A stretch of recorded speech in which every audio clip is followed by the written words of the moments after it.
trabaho na po sir. Pero may inaasikaso pa ako sir eh. Nandito ako sa Capitol ngayon.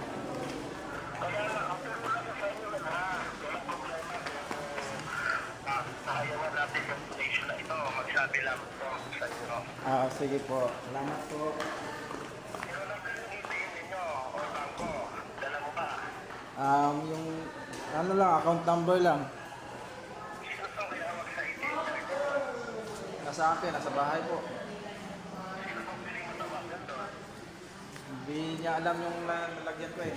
Naka, ano eh, yung private niya, ano, Kaya safety. nag-agree anak ko at si Solano. Judy Serrano. Opo, opo, opo. Opo. Pati-accept lang, pati-confirm lang. Mag-anak ko, talo ako.